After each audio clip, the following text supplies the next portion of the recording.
नमस्कार, बिहार पशु विज्ञान विश्वविद्यालय के चैनल में आप सभी का स्वागत है।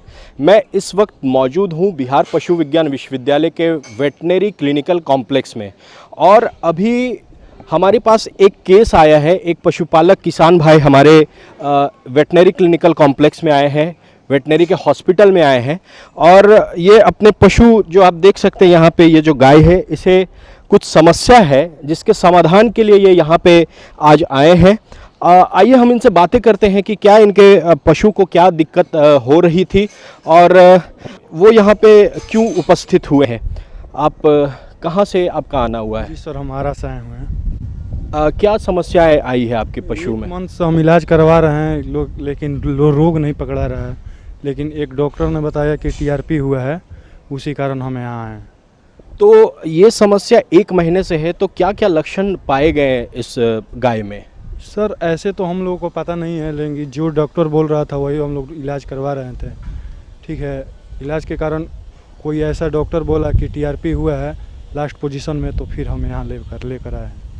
तो पिछले 1 महीने से आपकी गाय परेशान है, तो इसकी परेशानी से आप लोग भी काफ़ी परेशान होंगे। तो क्या क्या मतलब परेशानियां होती थी इसे? क्या ये खाना छोड़ दी थी या किस तरह की परेशानियां थी, वो आप अपने हमारे दर्शकों को बताएंगे? पहला नंबर तो सर 1 मंथ से कुछ खा ही नहीं रही है। हम लोग बहुत परेशान हैं, काफ़ी माने हम लोग का भी मनोबल टूट गया इस गाय से। लास्ट में कोई बताया कि वहाँ चले जाओ वेटनरी कॉलेज में, हम लोग लास्ट। तो आप लोकल स्तर पर इसका इलाज करा रहे थे, वहाँ पे आरा में लोकल पशुपालन केंद्र है, वहाँ पे आप लेके गए थे इसे? जी सर, जी सर। तो वहाँ पे बताया गया आपको टीआरपी के बारे में आपको कुछ ज्ञान है? नहीं, यहाँ पर आए तो हम लोग को सर बताएं कि वो धड़कन में कांटे उटी गड़ जाता है, उसी ही को टीआरपी बोलते हैं। तो देखिए, ये टीआरपी की समस्या थी। इन्हें स्थानीय स्तर पे जो अस्पताल है, जो भी वहाँ पे सुविधा थी चिकित्सा की, वहाँ इन्हें बताया गया कि इसे टीआरपी रोग हुआ है या जो भी समस्या वो टीआरपी से संबंधित है। तो टीआरपी का ज्ञान इन्हें भी नहीं था। हमारे साथ यहाँ पे मौजूद है बिहार पशु चिकित्सा महाविद्यालय के वेटनरी क्लिनिकल कॉम्प्लेक्स के सर्जरी डिपार्टमेंट के associate professor doctor Ramesh Kumar Tiwari. हम इनसे जानेंगे कि ये टीआरपी आखिर होता क्या है। डॉक्टर साहब, बहुत बहुत स्वागत है आपका हमारे विश्वविद्यालय के चैनल में। ये टीआरपी डॉक्टर साहब होता क्या है, हमारे किसान और पशुपालक भाई को आप बताएंगे प्लीज़। धन्यवाद सत्या जी। ये टीआरपी की जो समस्या है, ये आप इस गाय में मैं थोड़ा कुछ लक्षण दिखाना चाहता हूँ, जिससे किसान बंधु देख करके ये समझ पाएंगे कि उनके गाय को उस तरह की लक्षण है या नहीं है। अगर वैसी लक्षण है तो फर्दर उसको कंफर्म करने की ज़रूरत है। तो ये गाय आप देखिए, इसमें इसकी ये वेन है जिसको जुगुलर वेन बोलते हैं, ये इसकी पूरी की पूरी डिस्टेंशन है। ये वेन नॉर्मली इतना ज़्यादा फूला हुआ नहीं रहता है। प्लस ये दोनों पैर के बीच में ये जो एरिया है जिसको बोलते हैं ब्रिस्केट, ये ब्रिस्केट जो है ना, ब्रिस्केट में बहुत ज़्यादा स्वेलिंग हो जाती है, ब्रिस्केट इडीमा बोलते हैं। गाय खाना पीना कम कर देती है और गाय का जो हिस्ट्री होता है वो बच्चा जो देने का है वो या तो 1 महीना पहले दी हुई होती है, या फिर वो इस तरह की गाय जो है वो एडवांस प्रेगनेंसी में होती है, 8वां महीना 9वां महीना के प्रेगनेंसी में हो, या बच्चा देने के 1 महीना के बाद इस तरह का समस्या उत्पन्न होता है। तो अगर आपकी गाय में इस तरह की ब्रिस्केट इडीमा दिख रही है, जुगुलर वेन का डिस्टेंशन है, खाना छोड़ दिया है और ऐसा हिस्ट्री है कि बच्चा देने के 1 आध महीना के बाद इस तरह की समस्या हो रही है, या फिर एडवांस प्रेगनेंसी में है तब इस तरह की समस्या हो रही है, तो आप ऐसे केसेस को, ऐसा लक्षण देख करके आप समझ सकते हैं कि शायद ये टीआरपी का केस हो सकता है। और आपको इस तरह के केसेस में बहुत ज़्यादा इलाज करके खर्च करने की ज़रूरत नहीं है, क्योंकि इसको पहले डायग्नोसिस करना होगा। डायग्नोसिस में क्या होता है, टीआरपी की जो समस्या है वो जनरली क्या होता है कि तार, कील, ये सारी चीज़ें इनके चारे के साथ वो पेट तक पहुंच जाता है और पेट के नज़दीक ही छाती के पास इनका हार्ट होता है और वो नेल क्या करते हैं, पहुंच करके वो पियर्स करता है पेट को, और कभी कभी पेट में पियर्स करता है, कभी कभी क्या होता है हार्ट को पंचर करता है। और हार्ट को जब पंचर करता है तो हार्ट के अराउंड बहुत सारा पस बन जाता है, तो उसको बोलते हैं ट्रॉमेटिक पेरिकार्डाइटिस। और ऐसे स्थिति में क्या होता है कि हार्ट नॉर्मल फंक्शन करना बंद कर देता है और उतने इफिशिएंसी के साथ ब्लड पंप नहीं कर पाता है, जिसके कारण ये सारा स्वेलिंग होना स्टार्ट होता है। तो इस स्वेलिंग में कभी कभी क्या करते हैं लोग लोकल स्तर में कि इस पर नीडल मार देते हैं जिससे पानी निकल जाएगा, तो पानी निकलने से इसकी समस्या नहीं सॉल्व हो पाएगी। ये जो प्रॉब्लम है वो हार्ट से रिलेटेड है। पानी निकालने के लिए दवाई दे करके इसको कर सकते हैं, लेकिन हमें पंचर नहीं करना चाहिए। अब रही कि इस तरह की समस्या अगर किसी गाय को हो गई है तो उसमें क्या करना चाहिए। आपके नज़दीकी पशु चिकित्सक से संपर्क करें और इसको ऑपरेशन करके या तो इसके पेट से जो कांटी चुभ रही है उस कांटी को निकालवा देना है, उससे ठीक होने के चांसेस रहते हैं, ठीक हो जाती है। दूसरी बात क्या है कि ये समस्या ना हो, इसका हम किसान भाई क्या उपाय करें, किस तरह की समस्या हो ही ना। तो उसके लिए अभी हम आपको दिखाएंगे, मैग्नेट का गोली आता है, चुंबक है, ये मैग्नेट की गोली है।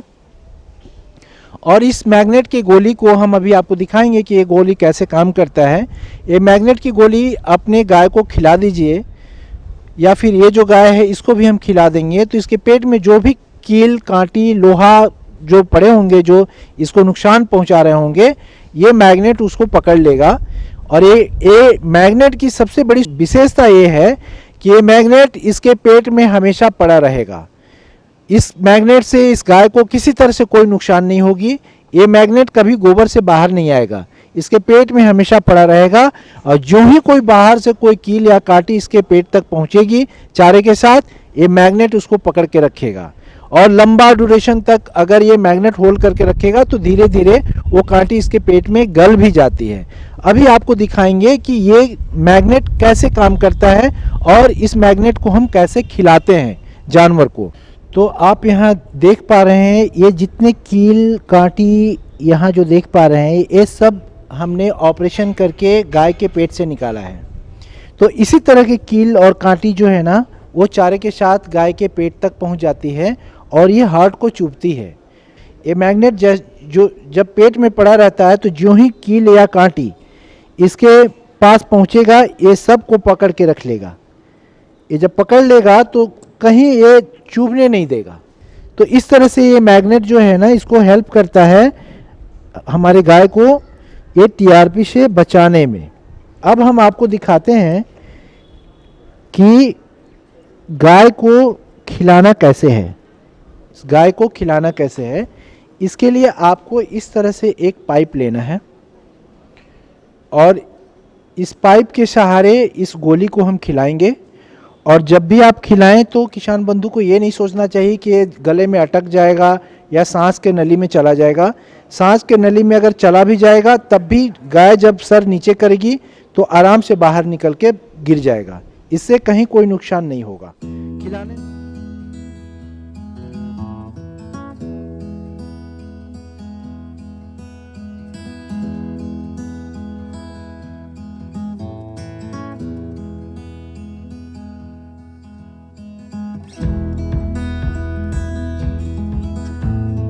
तो अभी आपने देखा कि कितने आसान तरीके से एक छोटे से चुंबक के गोली को इस गाय के अंदर डॉक्टर साहब ने डाला। और इससे डॉक्टर साहब हम समझेंगे कि क्या इस गोली खिलाने मात्र से ये जो स्वेलिंग है वो कम हो जाएगी और ये समस्या का समाधान हो जाएगा। ये स्वेलिंग जो है थोड़ी कम होने लगेगी, क्योंकि ये जब मैग्नेट जाएगा और उस शार्प फॉरेन बॉडी को होल्ड करेगा तो चुभना कम होगा। लेकिन जो बहुत आगे तक बढ़ गए होंगे उनके लिए थोड़ी सी मुश्किल होगी उनको बैक लाना। तो अगर आप स्वस्थ पशु को मैग्नेट अगर खिला देते हैं तो ये समस्या होने ही नहीं देगा। समस्या हो जाने के बाद थोड़ी दिक्कत है, खिलाने के बाद भी शायद बहुत ज़्यादा अगर हार्ट का डैमेज हो तो आपके पशु में दिक्कत आ जाए। लेकिन अगर स्वस्थ पशु को आप खिला देते हैं तो टीआरपी की समस्या ही नहीं होगी। मतलब precaution is better than cure, हमें Yes. इसे फॉलो हाँ, करना होगा। तो किसान बंधुओं से हमारा यही अनुरोध है कि आप इस तरह की मैग्नेट की गोली को आप अपने स्वस्थ पशु को खिला दीजिए और आप निश्चिंत रहिए, इस तरह की समस्याएं नहीं होगी। क्योंकि ये समस्या आने के बाद जब हार्ट प्रिक कर जाता है तो ज़्यादा डैमेज हो जाने के बाद अधिकतर पशु की जान चली जाती है। तो डॉक्टर साहब, ये जो मैग्नेट की गोली है इसका क्या कॉस्ट होगा, क्या दाम है इसका, ये आप बताएंगे कृपया।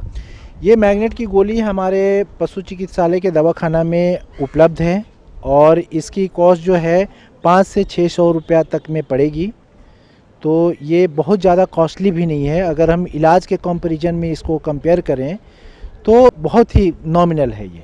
एक सोच हमारे पशुपालक मित्रों और भाइयों को ये दिमाग में आ गई कि क्या गोली खरीदने के बाद अपने पशु को भी यहाँ तक लेके आना है, क्या करना है, उसके लिए क्या उपाय करें। वो मान लीजिए मैग्नेट को ख़रीद ले यहाँ से, उसके बाद फिर अपने गांव पे जाके क्या किस तरह से वो अपने पशुओं में इसे डाल सकते हैं। तो आपको मैग्नेट खिलाने के लिए पशु को हमारे चिकित्सालय तक आने की ज़रूरत नहीं है। आपको इसीलिए मैंने दिखाया कि यही प्रक्रिया है जैसे आप आराम से मैग्नेट यहाँ से खरीद के जाइए घर पे और अपने पशु को खिला दीजिए।